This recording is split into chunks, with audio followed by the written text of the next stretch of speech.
Bible literature ministry అనుదిన ధ్యానములు మే 1 అంశము భిన్నంగా ఆలోచించండి.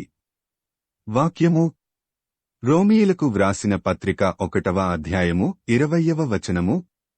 ఆయన అదృశ్య లక్షణములు అనగా ఆయన నిత్యశక్తియు దేవత్వమును జగదుత్పత్తి మొదలుకొని సృష్టింపబడిన వస్తువులను ఆలోచించుట వలన తేటపడుచున్నవి. ప్రభువునందు ప్రియులారా, నేటి వాక్యమును ధ్యానించుకుందాము. మనల్ని నడిపించేది మన ఆలోచనా విధానమే. మనం నిద్ర లేచినప్పటి నుండి మన గురించే ఆలోచిస్తుంటాము.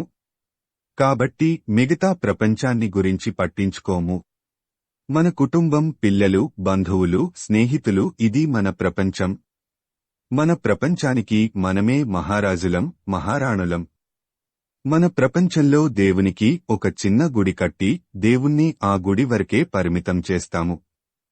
ఈ సృష్టి మొత్తాన్ని సృష్టించిన దేవుడికి మనం ఇచ్చే స్థానం అంతే. అందుకే మన జీవితాలను కూడా మన ప్రపంచం వరకే పరిమితం చేస్తాడు దేవుడు. మన ఆలోచనా విధానం మారాలి. మన పుట్టుక గురించి ఆలోచించాలి. మన సృష్టికర్తను గురించి, సృష్టిలో చేయబడిన వాటి గురించి ఆలోచించాలి. భూమి, అంతరిక్షము, సముద్రాలు, పక్షులు, జంతువులు ఇంకా ఎన్నో ఉన్నాయి కదా. వాటి గురించి ఆలోచించినప్పుడే దేవుడంటే మనకు ఒక అవగాహన వస్తుంది. యెహోవా, నీ కార్యములు ఎన్నెన్ని విధములుగా నున్నవి. జ్ఞానముచేత నీవు వాటన్నిటినీ నిర్మించితివి. నీవు కలుగజేసిన వాటితో భూమి నిండియున్నది అని కీర్తనలు 104:24లో దేవుని గురించి, సృష్టిని గురించి ఆలోచించబట్టే దావీదు ఆ మాటలు పలికాడు. అందుకే దావీదు దేవుని హృదయానుసారుడు కాగలిగాడు. మన గురించి మనం ఆలోచిస్తూ ఉంటే మనకి మనశ్శాంతి ఉండదు.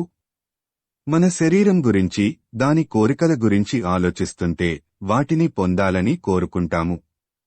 ఒకవేళ వాటిని పొందలేకపోతే బాధపడతాము. ఇదంతా మన ఆలోచనల పర్యవసానమే.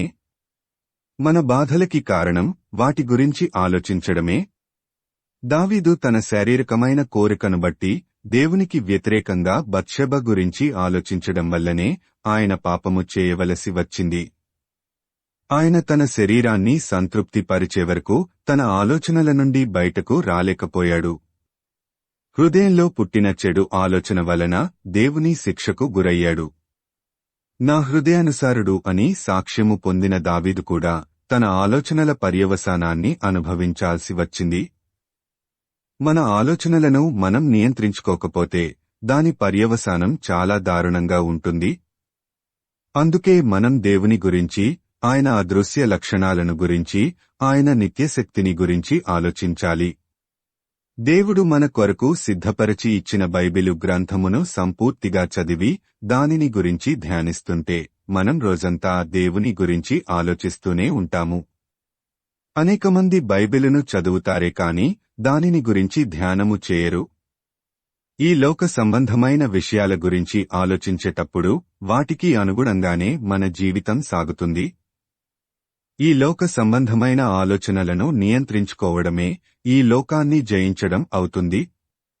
యెహోవా ధర్మశాస్త్రమునందు ఆనందించుచు దివారాత్రము దానిని ధ్యానించువాడు ధన్యుడు. కీర్తనలు 1:2. బైబిలు గ్రంథమును దివారాత్రము ధ్యానము చేయనప్పుడు మన ఆలోచనలన్నీ ఈ లోక సంబంధంగానే ఉంటాయి. కాబట్టి దేవుని గురించి ఆలోచిస్తూ సంతోషంగా జీవిద్దాం. ఈ లోకానికి భిన్నంగా ఆలోచించడానికి ప్రయత్నించండి. ప్రార్థించుకుందాము. ప్రభువా, ఈ లోకంలో మేము జీవించినంత కాలము మా గురించి కాక మమ్ములను సృష్టించిన నీ గురించి ఆలోచించే మనసు మాకు దయచేయమని యేసయ్య నామమున అడుగుతున్నాము తండ్రి. ఆమేన్. ప్రభువునందు ప్రియులారా, మార్కు సువార్త 16వ అధ్యాయము 15వ వచనములో మీరు సర్వలోకమునకు వెళ్లి సర్వసృష్టికి సువార్త ప్రకటించుడి అని యేసు ప్రభువు చెప్పాడు. కాబట్టి సువార్తను ప్రకటించడంలో భాగంగా ఈ వాక్యమును మీ స్నేహితులు, బంధువులకు షేర్ చేయమని ప్రభువు నామమున కోరుతున్నాను. దేవుడు మిమ్మును దీవించునుగాక.